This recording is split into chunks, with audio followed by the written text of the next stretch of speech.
Today, we are talking about the key takeaways from last night's loss to the Detroit Pistons as the Chicago Bulls get beat 108-93. And so before we go ahead and we jump into it, I first want to remind you to slam dunk on that subscribe button, just like Modest Buzelies slam dunks in games. And so in exchange for slamming on that subscribe button, I'm going to give you nothing but daily content around the Chicago Bulls. And so make sure that you hit that like, you hit that subscribe, and you join the Chicago Bulls Insider family as we talk nothing but Chicago Bulls basketball. And so with that being said, let's go ahead and let's jump into it as we are talking about the key takeaways from last night's loss against the Detroit Pistons. And so I always like to start with just really the points that describe what we saw in this game. And so really, I just have one, and it's just that the Chicago Bulls really just ran out of steam in the fourth quarter. I think that the Chicago Bulls really hung tough with the Detroit Pistons. I thought that the Pistons were playing, some physical defense, and I felt like that the Chicago Bulls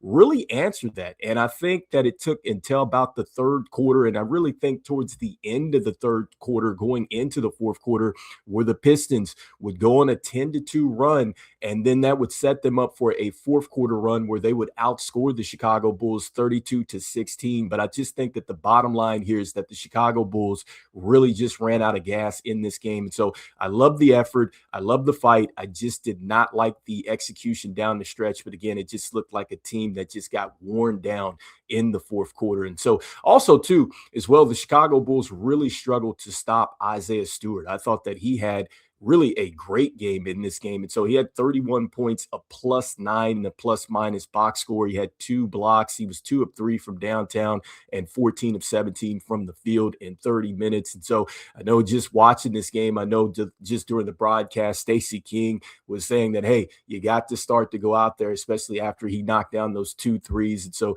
look, he just had quite the night here against the Chicago Bulls. And so now just going ahead and talking about the starters and also to the bench performances here for the Chicago Bulls. And so starting with the starters, and I think one of the players that played extremely well for us, and that was Modest Buzelies. And so I loved what I saw from Modest Buzelies. And again, I've said this over the last couple videos. I think that Modest Buzelies continues to show us that he is certainly a bright spot for this team moving forward. I think that, we're still trying to figure out if he could be a superstar, but man, he is certainly starting to become star power here for the Chicago Bulls. And I just love the fact that he's just battled through, the tough situations this season. And so for Modest, look, I thought that he had 2 spectacular alley-oops, and those were thrown by Tre Jones, one in the first half and then one in the second half. And so that was good to see with the athleticism. I like to see his chippiness as well. And so he was going at it with Thompson, with the Detroit Pistons. And so I love that. There was one play where he pump fakes him, he knocks down a 3, and then he looks at him. So I love that fight there from Modest Buzelies. And then also, too, he had a nice little block there on Duncan Robinson. And so right now on the season, he's got 30 dunks and 50 blocks. I believe that this is the 5th straight game where he's had 15 points or 15 plus points, and that's a career best as well. And so Modest Buzelies continues to turn it on this season. The next with Nikola Vucevic. And so with Vooch, it wasn't the greatest start for him. I mean, his first bucket was a goaltend, and I was like, oh, here we go. But then he started to really get it going, especially towards the end of the half. He had 8 points and 9 rebounds. Got to his 15th double-double this season. And so, Vooch continues to be just a player that can get you the double-doubles and things like that. But once again, I thought that he turned it on pretty late. And then also, too, I just think that with Vooch, there's just a lot of opportunities that I think he leaves on the table just as far as not getting to the post-up and just going to work a little bit more there. And so 20 points, a -10 in the plus-minus box score. He had 16 rebounds in this game. He had 4 assists. He had 2 of 6 shooting performance from downtown and 9 of 20 from the field in 32 minutes. Next up, Kevin Huerter. And so with Kevin Huerter, look, I thought that he was pretty much all over the place. I loved his runouts and things like that. I always look at those as high basketball IQ plays where you catch the defense napping. And so he had a couple of those in this game. Couldn't really get it going from the field. As you can see, 4 of 13 from the field in 30 minutes, 8 points. He had 3 rebounds, 4 assists. He did have the 3 turnovers as well. He was a -9 in the plus-minus box score. And so, a tough night from the field for Kevin Huerter. And I think that the same can be said too about Tre Jones. And so 6 points in this game. You see that he was also 1 of 7 from the field in 30 minutes. He did have 7 rebounds and 12 assists in this game and 3 turnovers. And so the one thing that I love about Tre Jones is that even in tough shooting performances like we saw in this game against the Detroit Pistons, he's still going to try to find plays to get teammates into position to score. You know, he's a high basketball IQ type of player there at the point guard position. And I've said this before, you know, when it comes down to it, I think that this is why the Bulls felt comfortable in moving off of Lonzo Ball, because you get, you know, just that true point guard play here from Tre Jones. And so a tough night from the field. But he was also able to hit 4 free throws as well, as he was 4-4 from there. So finding ways to put some points up, but more importantly, talked about a couple of his big-time assists in this game. So next, Issac Okoro. And so with Issac Okoro, you know, I thought that for him, he's still really just trying to find his way offensively out there. He did have a nice little drive early on and everything else, but you see that he only had 4 shots in this game. And so he was 1 of 4 from the field in 25 minutes. He did have 4 rebounds. He had 1 steal, he had 1 block, and he was a -4 from the field. So, you know, I think with him, you would like to see him get some more shots up and things like that. And I really think that when his activity is pretty high as far as getting to the slashing and everything else, it's usually going to be a good night. So it was a tough night for him tonight to just be a slasher out there. And so next with Patrick Williams. And so Patrick Williams knocked down a couple of 3-point shots, and that was pretty much it for him. 15 minutes, 2 of 5 from the field, 2 of 3 from the field, or 2 of 3 from the 3-point line, 2 of 5 from the field. 4 rebounds, 1 assist, 1 steal, and then he had 3 turnovers. He was a -4 in the plus-minus box score. And the one thing, too, that I'm noticing with Patrick Williams is that he's driving, and they look like they're good drives, but the finishes are just not there. He's just struggling to get to the lane and finish right now. And so next, Dalen Terry. So Dalen Terry, 12 minutes. He had the 1 assist and the 1 steal. I loved his block shot in this game. It was a -6 in the plus-minus box score, so you never have to worry about the energy that you're going to get from Dalen Terry. And the same with Julian Phillips. You know, I continue to say that, you know, these guys come in ready to go. I know Julian Phillips hit a late 3-point shot there towards the end. He also had another bucket early on, but still 5 points, a -4 in the plus-minus box score. He had 2 rebounds, 2 of 4 from the field in 14 minutes. Next up for Lachlan Olbrich. And so with Lachlan Olbrich, I like the fact that Billy Donovan is using him. I think that it was kind of a tough night for him because there was one play where Buzelies was kind of cooking there at the top of the key, passes it to him, and then Lachlan Olbrich just needs to relax and go up and take the shot. He traveled on that. And also, too, you know, I thought that he got kind of baited into some of these fouls and things like that. Now, don't get me wrong. I love the fact that he will foul you. You know, I love that they were talking about that during the broadcast and saying that he is going to get his money's worth. And so I totally agree with that. And so 2 points and -5 in the plus-minus box score.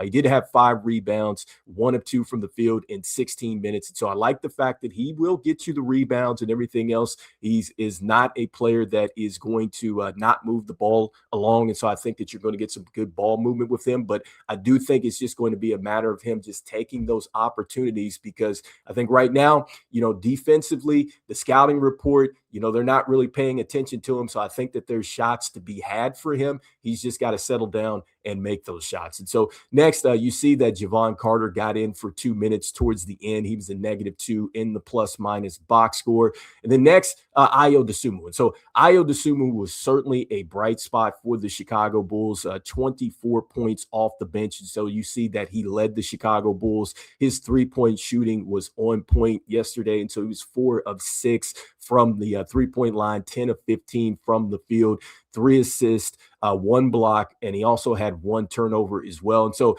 look, initially I thought that Ayo Dosunmu was going to lead this team to the victory, because I just loved the energy that we saw from him getting downhill and everything else. And you could just tell that he was completely locked in. And so I love this with Ayo Dosunmu. You never worry about him or Kobe White. These guys always find ways to figure it out. And so, you know, I liked seeing what we saw from Ayo Dosunmu. Hopefully he can continue on with that, because this team is going to need it, especially with the injuries there. And so Ayo Dosunmu, Vooch had a good one, and also too Modest Buzelies as well. So next, just jumping into the team box score and taking a look at some of those numbers here. And so, for the Chicago Bulls, I think that, again, you're going to look at the team stat sheet and you're going to see a team that, again, they were right there. They just could not close the deal in this game. And so, the first thing here is that the Chicago Bulls had a pretty good shooting percentage in this game. As you can see, they shot 43%, the Pistons 49%, from downtown 38% for the Bulls, 36% for the Pistons,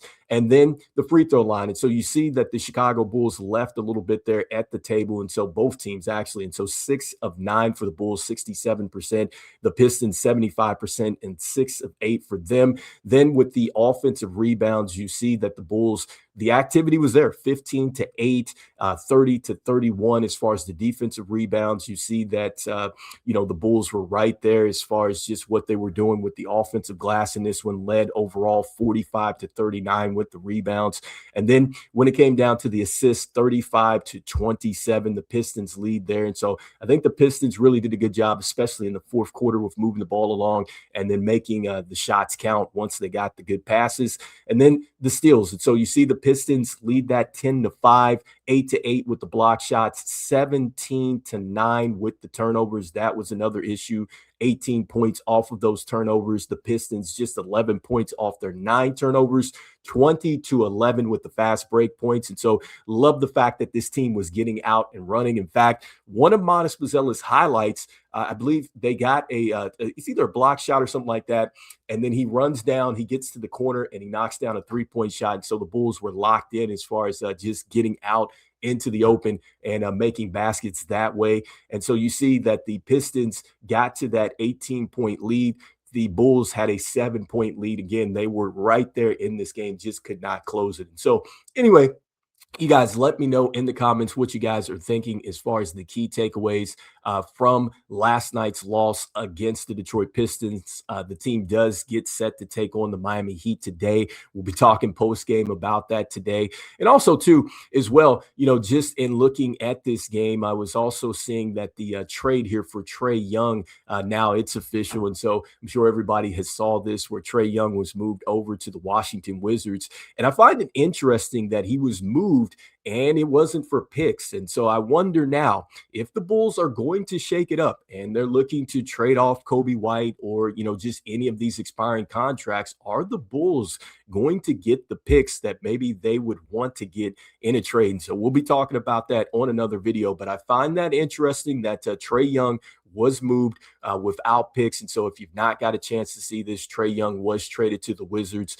It was just 4 players and no picks. And I do think that the Atlanta Hawks would certainly be a team that would be interested in Coby White, I would think, because you're thinking about the fact that Coby White does fit their timeline and probably would go with what the Atlanta Hawks are trying to build there with their young core. So let's see what happens. We're going to be talking about that on another video. But anyway, let me know in the comments what you guys are thinking from this loss against the Detroit Pistons as they lose 108 to 93. Hopefully they are able to get a win here against the Miami Heat. And as we always say, go Bulls, and I'll see you on the next one. All right, peace.